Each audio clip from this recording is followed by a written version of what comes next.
सारा आकाश अध्याय 5 उत्तरार्ध। दोनों कानों में उंगलियां ठूसकर मैं बाहर चला गया ताकि पीछे से आता एक शब्द भी कान में न पड़े।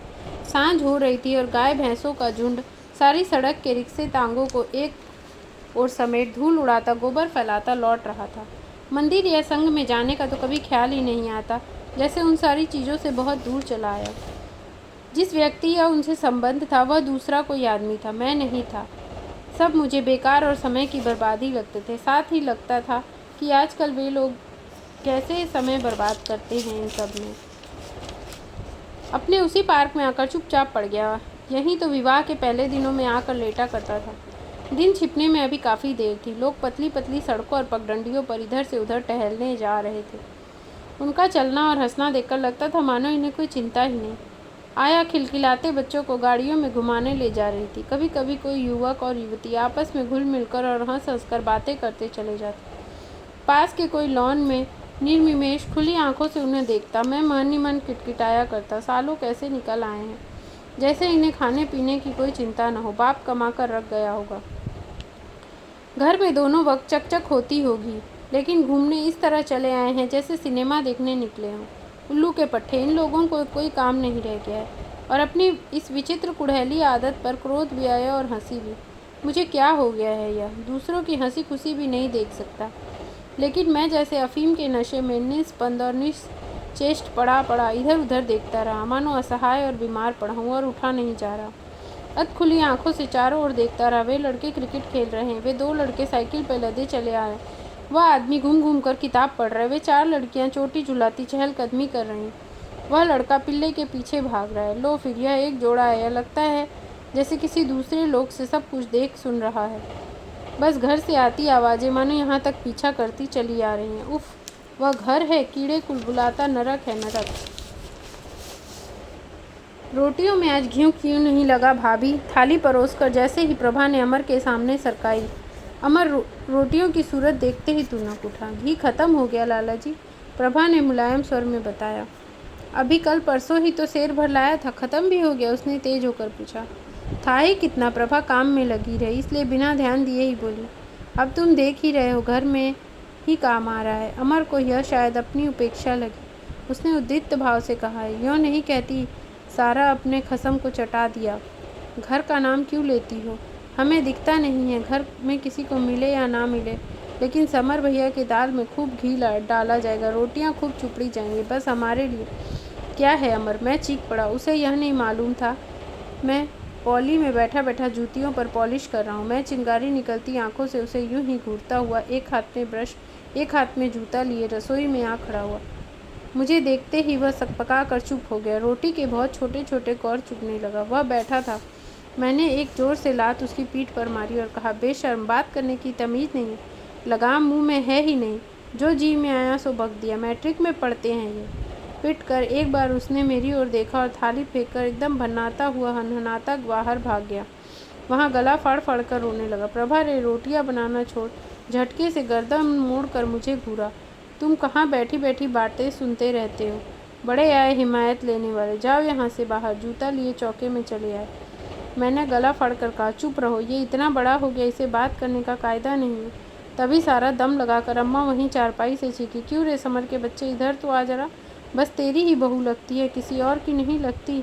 जूता पॉली में फेंका और धड़धड़ाता हुआ अम्मा के सामने जा पहुंचा। दूसरी ओर अमर खड़ा खड़ा रो रहा था। क्यों रे, खाना खाते हुए इसे क्यों मारा तूने? माला का अंतिम बाना आंखों से लगा कर बोली। अम्मा बोली, तेरा हाथ बहुत उठ गया है, तेरे मन में क्या है बाबा? तू हमें साफ साफ क्यों नहीं बता देता? हाथ उठाने की क्या बात? मैंने भी खूब गला फाड़ कर कहा, वह अपने से बड़ों के से कायदे से नहीं बोल सकता। मैंने क्या बदतमीजी से बात कही, बताना तो। अमर उद्दंडता और हेकड़ी से बोला, इतना ही तो पूछा था, परसों ही तो सेर भर घी लाया था, इतने जल्दी कैसे ख़त्म हो गया? सामने ही सामने झूठ बोलता है। अम्मा की सेखी में बहुत ज़्यादा मत रहना अमर, अभी तो मैं गया भी नहीं हूँ। मैं एक हाथ से ब्रश लेकर उस पर झपटा। खबरदार जो लड़के पर हाथ उठाया, अम्मा ने गरज कर डांटा। अभी तो मैं जिंदा हूँ, देखते हैं मेरे रहते कैसे उसकी तरफ टेढ़ी नज़र से देखता है। अब तो तुझे हम सब दुश्मन लगते ही होंगे। हम तो तेरे इन लखनों को पहले ही जानते थे। देखा कोई उस काले सिर वाली के लिए भाई पर हाथ उठा रहा है? अरे मैं पूछती हूँ, तुझे शर्म नहीं आ रही? तू उसे शर्म की सीख दे रहा है? किस मुंह से यह सब कह रहा है? अच्छा तू बोलने लगा अपने फुलंदी रानी से? तूने तो सारा आसमान सिर पर उठा लिया। रोज एक न एक उपद्रव, रोज एक न एक उधम। इससे अच्छा तो जब बोलता नहीं था तभी तो ये सारे के सारे सिर पर चढ़ गए हैं। कोई किसी को कुछ बदता ही नहीं। तमीज़ सलाका किसे कहते हैं कोई जानता ही नहीं। मैंने जवाब दिया, हाँ भैया, हम तमीज़ सलीके काहे को जानेंगे, वो तो तूने एक दिन में उस कलमुई से सीख लिया ना। गुरु तो तुझे अब मिली है, लो अब लाडला हमें तमीज़ सिखाने लगा है। कल तक पैदल चलना नहीं जानता था, तब तमीज़ सिखाने वाली नहीं आई, अब आसमान में उड़ने लगा है। धरती पर चल बेटा, धरती पर। बेशरम वह है या तू कि जब देखो बहू की आड़ लिए चले आ रहे हैं। न माँ का ख्याल न बाप का ध्यान। तेरे लिए छोटा बड़ा कोई रह ही नहीं गया है हम तो। और अम्मा रोने लगी। तभी तो तुम तो कुछ सोचो मत, अगर दूसरा कुछ कहे तो बहू की आड़ हो आई। अब महीनों हो गए, ख्याल है किसी को कब खाती है कब सोती है। एक कपड़ा मांगो तो दुनिया भर का महाभारत। भाभी क्या कुछ भी करने लायक नहीं है? लेकिन नहीं, वह क्यों करेंगी? वह तो बड़ी बहू है ना, सास की जगह तो वह तो रानी है, बाकी सब दासियाँ। दासी वह काहे को? दासी तो हम हैं। जिंदगी भर ठोक ठेक कर खिलाया, अब तो और खिलाएंगे। पहले एक को खिलाया, अब दो दो को खिलाएंगे। रोती बच्ची को जबरदस्ती खाट पर पटक कर भाभी भी मोर्चे पर आ डटी। भनभनाती हुई वे सीधे चौके में पहुंची और प्रभा को जबरदस्ती उसके पटरे से खींचती हुई बोली, हटो बहू। रानी तुम्हें तकलीफ हो रही होगी, मैं बनाती हूँ। बना तो रही हूँ। मैंने तुमसे कुछ कहा तो मुझसे कहो, मुझसे क्यों नाराज़ हो रही हो? प्रभा रुआसी सी खुशामत के स्वर में कहती है। लेकिन भाभी के हाथों में प्रचंड शक्ति आ गई। उन्होंने प्रभा की सूखी देह को उठाकर एक ओर रख दिया और धम से पटरे पर बिठा दिया। खसर खसर रोटियां बेलने लगी। प्रभा की आंखों में पानी भर आया। वह स्तब्ध बैठी कुछ देर यूं ही देखती रही, फिर चिमटा उठाकर रत्सी की रोटियों के सामने फैले अंगारों पर रखकर घुमाती हुई फुलाने लगी। कमाने के नाम तो अभी और पढ़ेंगे। अम्मा बड़बड़ाती चली जा रही थी। भाभी ने झटके से चिमटा प्रभा के हाथ से खींच लिया। मुंह फुलाए फूली हुई रोटियों को सारी ताकत से दांत पीस पीस कर चकले पर मारने लगी। 2 मिनट चुपचाप बैठने के बाद जब प्रभा की समझ में नहीं आया क्या करे, तो वह अपराधन की तरह धीरे से उठी और उनकी रोती हुई बच्ची के पास गई। भाभी उसे क्रोध में यूं ही पटक आई। वह गला फाड़ फाड़ कर रो रही थी। प्रभा उसे उठाकर बाहों में हिला हिलाकर चुप कराने लगी। रोटी बेलते बेलते न जाने भाभी को कैसे पता चल गया। सब छोड़ छाड़ कर धम धम करती प्रभा से के पास आई। बच्चे को इस तरह जबरदस्ती छीनती हुई, रहने दो बहुरानी, तुम उसे छोड़ दो, जरा सा रो लेने दो। इतना रोने से मरी नहीं जाती है। अगर इसकी किस्मत में रोना ही बदा है तो रो लेगी, मर जाएगी कमबख्त ज़्यादा से ज़्यादा, पर तुम्हारी आत्मा को तो संतोष हो जाएगा। तब से बैठी बैठी आंखों में गड़ रही थी ना। प्रभा को लगा इस सारे कांड की जिम्मेदारी उस पर डाल दी गई है। इस अप्रत्याशित स्थिति में वह रोने को होती हुई बोली, जिठानी जी, मैंने तो कुछ नहीं कहा, मुझे तुम क्यों सुना रही हो? वह बच्ची को न देने का हट करती रही। इस खींचतान में बच्ची और भी जोर जोर से रोने लगी। मैं अक्का बड़ा खड़ा इस स्थिति को देख रहा था। लगा मेरी स्थिति अब केवल एक दर्शक की रह गई। मैंने डांट कर कहा, उसे दे क्यों नहीं देती प्रभा?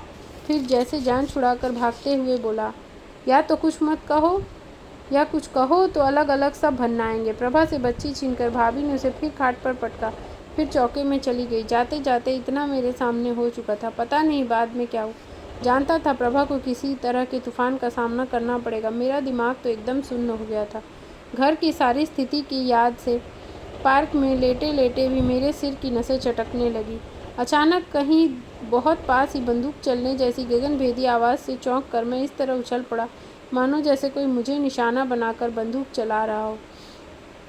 जैसे सो रहा था, इधर उधर देखा। पार्क के एक सिरे पर कुछ आदमी किसी को घेरे खड़े थे।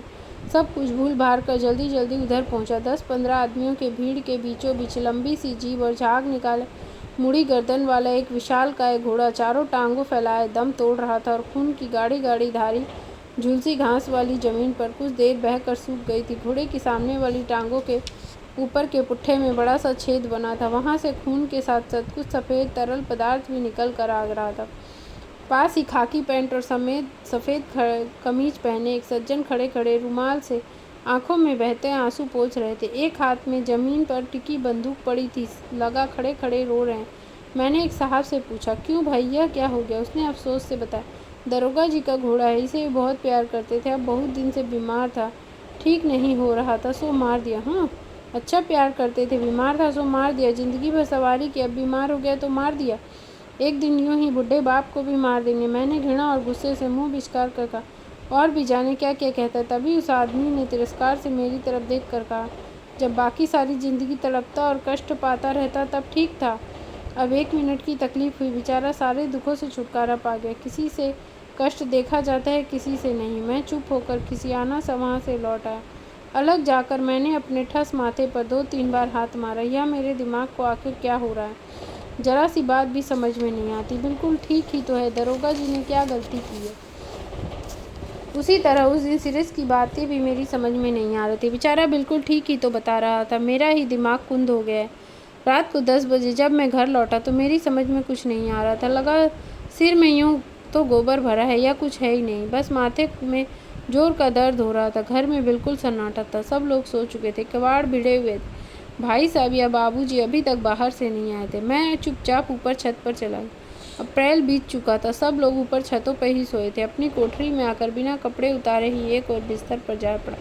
भीतर गर्मी और उमस थी, आंखों में नींद का नामो निशान नहीं था, बस यूं ही सूनी आंखों से छत को देखता। तभी न जाने किधर से प्रभा मेरे पास आकर बैठ गई। डरते डरते बाँह छूकर बोली, खाना नहीं खाओगे? मुझे उसका चेहरा नहीं दिखाई दे रहा था, भीतर से कहीं इसी क्षण के लिए आशंकित था। बिना कोई भाव दिखाए या हिले डुले बोला, तो नहीं, तुमने खा लिया? नहीं, उसने मेरे माथे पर हथेली रख कर कहा, और मैं सहसा प्रभा की गोद में मुंह गड़ाकर फफक उठा। प्रभा, प्रभा, बताओ हम क्या करें, कहाँ चले जाएं?